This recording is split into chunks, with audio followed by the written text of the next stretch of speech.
Assalamualaikum warahmatullahi wabarakatuh. Selamat pagi dan salam sejahtera untuk kita semua. Yang saya hormati Ibu Dr. Rusni STMT selaku dosen pembimbing utama. Yang saya hormati Bapak Insinyur Raffi MSc IPM selaku dosen pembimbing kedua. Yang saya hormati Bapak Insinyur Safarudin M. Nuh MT selaku dosen penguji utama. Dan yang saya hormati Bapak Insinyur Syahrudin MT selaku dosen penguji kedua.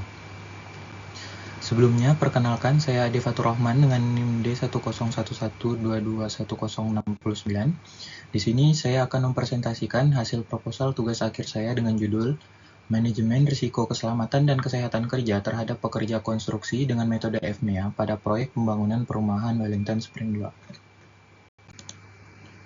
Pokok pembahasan yang akan dibahas yaitu berisi bab 1 pendahuluan. Pada bab ini penulis akan membahas mengenai latar belakang, perumusan masalah, tujuan, batasan masalah, manfaat penelitian, serta sistematika penulisan. Selanjutnya bab 2 tinjauan pustaka. Bab ini akan membahas mengenai teori, dasar hukum, hingga penelitian terdahulu yang relevan untuk mendukung penelitian ini. Selanjutnya bab 3 metodologi penelitian. Bab ini akan membahas mengenai deskripsi metode penelitian, data proyek, jenis data, dan metode pengumpulan data, sampel penelitian, instrumen analisis risiko, serta tahapan penelitian. Bab 1 pendahuluan. Latar belakang. Pertumbuhan penduduk di Indonesia mengalami peningkatan yang sangat signifikan. Dengan meningkatnya pertumbuhan penduduk yang ada, menyebabkan peningkatan kebutuhan akan tempat tinggal. Berdasarkan data dari Kementerian PUPR tahun 2024, total keluarga di Indonesia yang belum memiliki rumah yaitu sebanyak 12,5 juta keluarga. Sebagai upaya untuk memenuhi kebutuhan masyarakat akan tempat tinggal, perumahan menjadi pilihan paling relevan untuk mengatasi masalah akan kurangnya hunian bagi masyarakat. Hal ini menyebabkan proyek-proyek perumahan berkembang pesat di berbagai wilayah, mulai dari daerah perkotaan hingga daerah pinggiran kota. Seiring dengan berkembangnya sektor perumahan, hal ini menyebabkan banyaknya kecelakaan kerja yang terjadi selama proses konstruksi. Hal ini juga menyebabkan sektor konstruksi menduduki tingkat pertama di Indonesia sebagai sektor yang memiliki jumlah kecelakaan kerja yang paling tinggi. Proyek perumahan Wellington Spring 2 termasuk salah satu proyek yang menghadapi tantangan terkait risiko kecelakaan kerja tersebut. Berbagai jenis kecelakaan kerja terjadi di sektor konstruksi seringkali disebabkan oleh kurangnya perencanaan manajemen risiko yang tepat. FMEA atau Failure Mode and Effect Analysis dianggap mampu meningkatkan akurasi manajemen risiko karena dapat mengidentifikasi, mengevaluasi dampak, serta membuat rekomendasi untuk mengurangi kegagalan. Rumusan masalah pada penelitian ini yaitu apa saja risiko, penyebab, serta dampak risiko keselamatan dan kesehatan kerja yang dihadapi pekerja konstruksi pada proyek perumahan Wellington Spring 2. Yang kedua, bagaimana hasil analisis risiko keselamatan dan kesehatan kerja yang terjadi pada proyek perumahan Wellington Spring 2 dengan menggunakan metode FMEA. Yang ketiga, bagaimana rumusan pengendalian risiko keselamatan dan kesehatan kerja yang efektif pada proyek perumahan Wellington Spring 2. Selanjutnya, tujuan dan sasaran penelitian ini yang pertama yaitu mengidentifikasi risiko, penyebab, serta dampak risiko keselamatan dan kesehatan kerja yang dapat terjadi terhadap pekerja konstruksi pada proyek perumahan Wellington Spring 2. Yang kedua, menganalisis risiko, keselamatan, dan kesehatan kerja yang terjadi pada proyek perumahan Wellington Spring 2 dengan menggunakan metode FMEA. Yang ketiga, merumuskan pengendalian risiko, keselamatan, dan kesehatan kerja yang efektif pada proyek perumahan Wellington Spring 2. Berikut adalah pembatasan masalah pada penelitian ini. Yang pertama, ruang lingkup objek penelitian terbatas pada aktivitas yang dilaksanakan di proyek perumahan Wellington Spring 2 yang berpotensi menimbulkan risiko. Selanjutnya, penelitian ini menganalisis risiko kontekstual yang mana itu risiko keselamatan dan kesehatan kerja pada perumahan Wellington Spring 2 berbasis expert judgment. Manfaat penelitian ini terbagi dari 3 manfaat. Yang pertama bagi mahasiswa, bagi pihak pengembang, dan bagi peneliti selanjutnya. Bagi mahasiswa, penelitian ini dapat menambah wawasan mahasiswa dalam konsep manajemen risiko secara mendalam. Kemudian menambah pengetahuan mahasiswa terkait penerapan manajemen risiko menggunakan metode FMEA. Bagi pihak pengembang sendiri, penelitian ini dapat mengetahui daftar risiko yang mungkin terjadi dalam pembangunan perumahan. Selanjutnya, mengetahui pekerjaan yang memiliki tingkatan risiko yang tinggi. kemudian mencegah dan meminimalisir kerugian yang diakibatkan dari risiko keselamatan dan kesehatan kerja. Manfaat bagi peneliti selanjutnya yaitu untuk bahan referensi bagi peneliti yang akan membahas penelitian terkait manajemen risiko kesehatan dan keselamatan kerja. Bab 2. Tinjauan pustaka. Proyek konstruksi. Aktivitas yang berhubungan dengan pembuatan suatu bangunan yang harus diselesaikan dengan jangka waktu tertentu. Kemudian pengertian perumahan. Perumahan itu merupakan kumpulan bangunan tempat tinggal yang dilengkapi oleh sarana, prasarana, dan utilitas umum sebagai upaya untuk memenuhi kebutuhan rumah layak huni. Selanjutnya, dalam perumahan ini pasti melewati proses yang namanya pembangunan perumahan. Pembangunan perumahan ini merupakan sebuah proses dalam mewujudkan tempat tinggal yang terintegrasi. Hal ini meliputi penyediaan sarana tempat tinggal yang selaras dengan tata ruang kawasan pemukiman yang telah ditetapkan. Selanjutnya, pekerja konstruksi. Pekerja konstruksi yaitu setiap individu yang bekerja pada proses pembangunan suatu infrastruktur dengan tujuan untuk mendapatkan imbalan berdasarkan pekerjaan yang dilakukannya.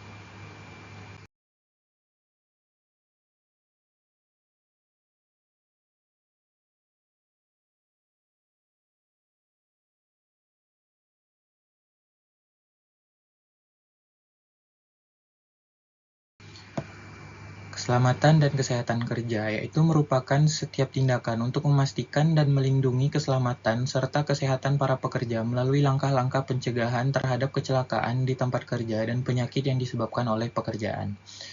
Peraturan yang mewajibkan perlindungan terhadap kesehatan dan keselamatan pekerja itu tuh terdapat beberapa peraturan, namun dalam penelitian ini yang dibahas itu Undang-Undang Nomor 2 Tahun 2017, Peraturan Menteri Pekerjaan Umum Nomor 5 PRTM 2014, Undang-Undang Nomor 1 Tahun 1970, Peraturan Menteri Pekerjaan Umum Nomor 10 Tahun 2021. Selanjutnya, risiko proyek. Risiko proyek merupakan peluang terjadinya keadaan yang dapat berdampak buruk terhadap pencapaian suatu tujuan.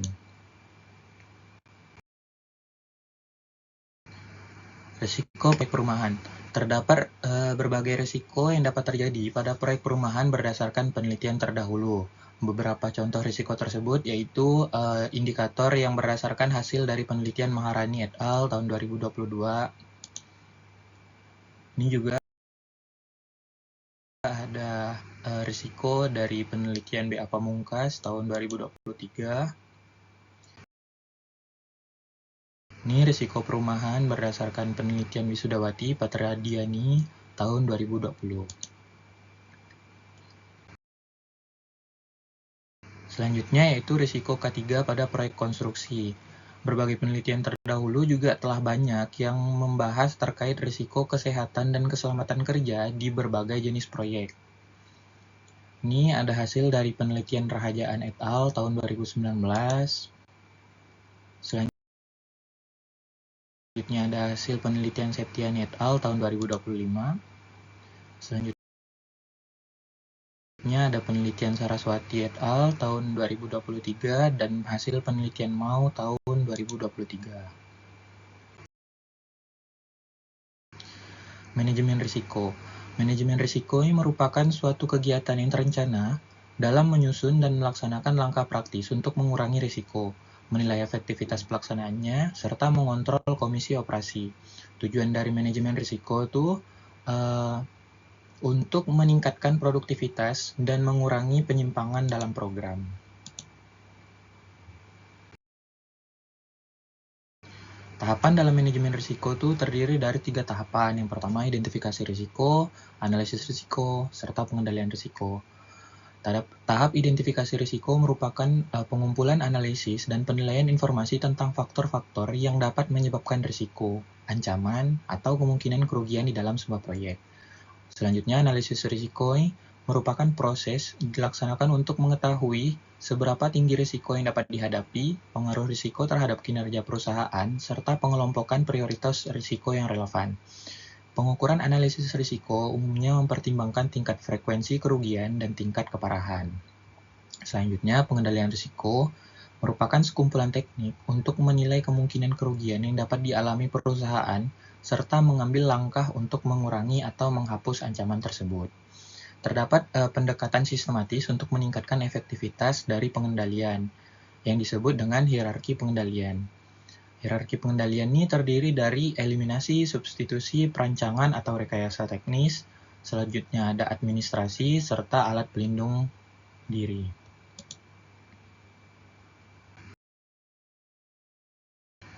Failure Mode and Effect Analysis atau FMEA. FMEA itu merupakan metode manajemen risiko yang bersifat proaktif dan sistematis yang dirancang untuk mengidentifikasi mode kegagalan potensial dalam suatu sistem, proses, atau produk sebelum kegagalan benar-benar terjadi. Berdasarkan ISO 31010/2019, FMEA dinyatakan sebagai teknik yang berlaku pada 3 tahapan manajemen risiko.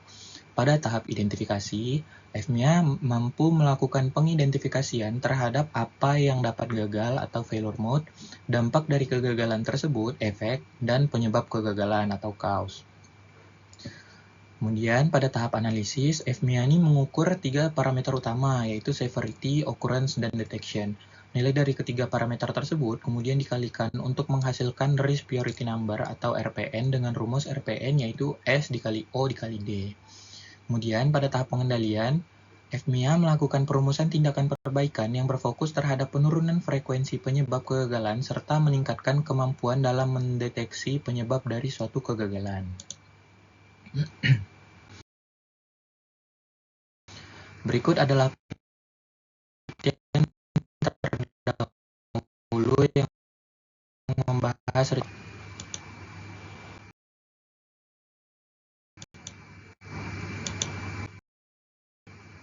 selanjutnya bab 3 metodologi penelitian.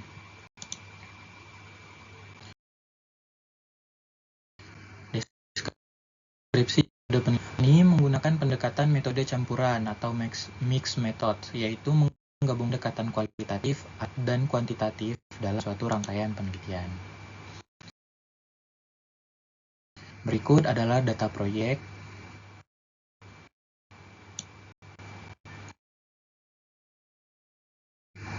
Jenis data dan metode pengumpulan data. Pada penelitian ini terdiri dari 2 data, yaitu kuesioner 1 dan kuesioner 2. Kuesioner 1 diperuntukkan untuk identifikasi risiko, dan kuesioner 2 diperuntukkan untuk analisis risiko.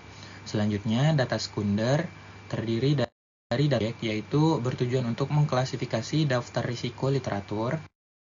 Selanjutnya ada studi literatur yang difungsikan untuk sebagai daftar risiko dari penelitian terdahulu. Selanjutnya untuk menyusun penyebab dan dampak risiko serupa. Selanjutnya juga untuk upaya pengendalian risiko.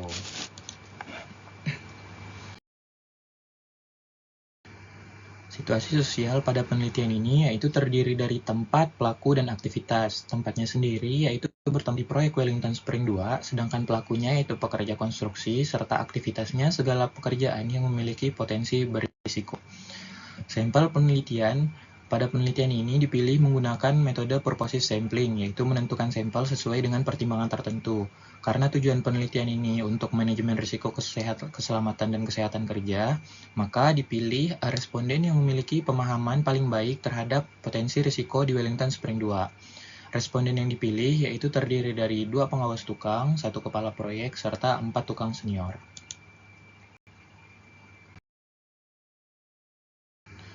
Tahapan penelitian pada penelitian ini yaitu yang pertama dilakukan studi lapangan, kemudian dilanjutkan dengan perumusan masalah, kemudian studi literatur, kemudian dilanjutkan dengan penetapan tujuan penelitian, yang kelima yaitu mengidentifikasi risiko. Pada tahap identifikasi risiko, yang pertama dilakukan yaitu menyusun daftar risiko dari literatur. Yang pertama itu daftar risiko dari literatur, kemudian dipilih daftar risiko yang berkaitan dengan keselamatan dan kesehatan kerja.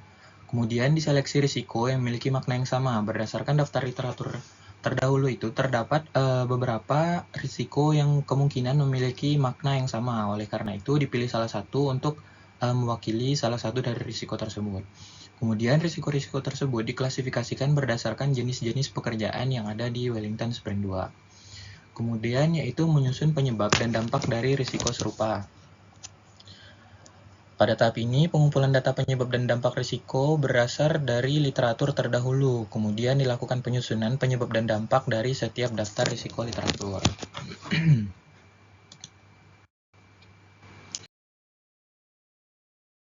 Kemudian dilakukan penyusunan instrumen untuk pengumpulan data atau kuesioner 1. Daftar risiko literatur yang telah didapatkan tadi dan penyebab dari dampak dan risiko serupa, kemudian disatukan dalam suatu instrumen pengumpulan data. Dalam instrumen tersebut nanti akan terdapat dua penilaian. Yang penilaian pertama itu pertanyaan terbuka mengenai apakah responden memiliki pendapat lain terhadap penyebab dan dampak yang telah disusun. Kemudian terdapat juga skala penilaian relevansi yang terdiri dari 1 sampai 5. Selanjutnya dilakukan pengumpulan data kuesioner 1. Setelah instrumen disusun, selanjutnya dilakukan proses pengumpulan data kuesioner 1 yang akan disebar terhadap 7 responden yang telah dipilih. Kemudian dilakukan analisis indeks ICANV. Berdasarkan hasil kuesioner 1, dilakukan analisis data untuk menghitung validitas risiko dengan indeks ICANV. Rumus yang digunakan adalah sebagai berikut, yang mana V itu indeks kesepakatan responden, S rating yang ditetapkan setiap responden dikurangi rating terendah, N banyaknya responden, C banyaknya daftar risiko yang dipilih dari responden. Berdasarkan perhitungan ini, nantinya itu terdapat kesimpulan berupa V kurang dari 0,4 sebagai validitas rendah, 0,4 V di antara 0,4 sampai 0,8 itu validitasnya sedang, dan nilai V lebih tinggi dari 0,8 itu validitasnya tinggi. Pada penelitian ini, daftar risiko yang memiliki validitas rendah nantinya itu akan dihapus karena dianggap tidak relevan dengan proyek Wellington Spring 2. Kemudian selanjutnya menyusun hasil identifikasi, penyebab, dan dampak yang telah diperoleh berdasarkan penilaian responden. Kemudian dilakukan tahap analisis risiko. Tahap pertama dari analisis risiko ini menyusun instrumen pengumpulan data.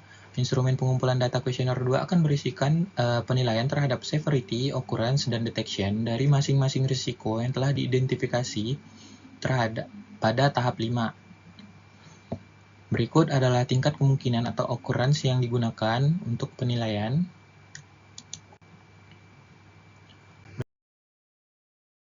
Berikut adalah tingkat severity, metode FMEA yang digunakan, serta tingkat detection yang digunakan.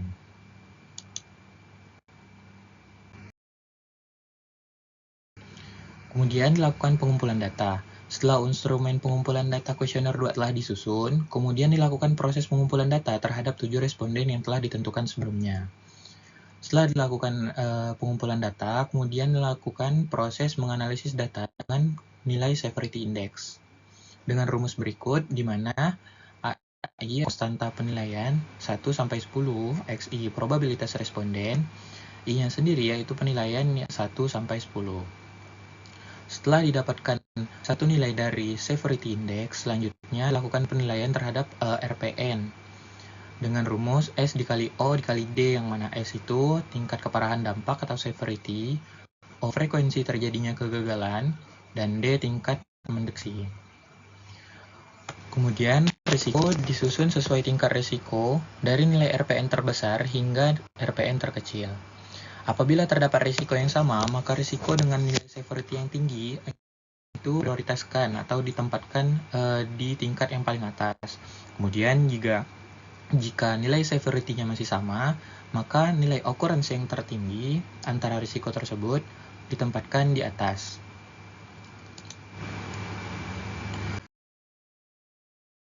Selanjutnya yaitu tahap pengendalian risiko. Pada tahap ini, yang pertama dilakukan yaitu pengumpulan upaya pengendalian risiko yang dengan mempertimbangkan penyebab atau cause dan dampak efek yang telah didapatkan pada tahap identifikasi sebelumnya, serta pengkajian terhadap literatur yang memiliki risiko-risiko serupa. Kemudian, setelah dilakukan pengumpulan upaya pengendalian risiko, selanjutnya dilakukan penyusunan upaya pengendalian risiko berdasarkan hierarki pengendalian risiko yang telah dibahas sebelumnya pada bab yaitu dilakukan kesimpulan dan saran. Berikut adalah diagram alir penelitian.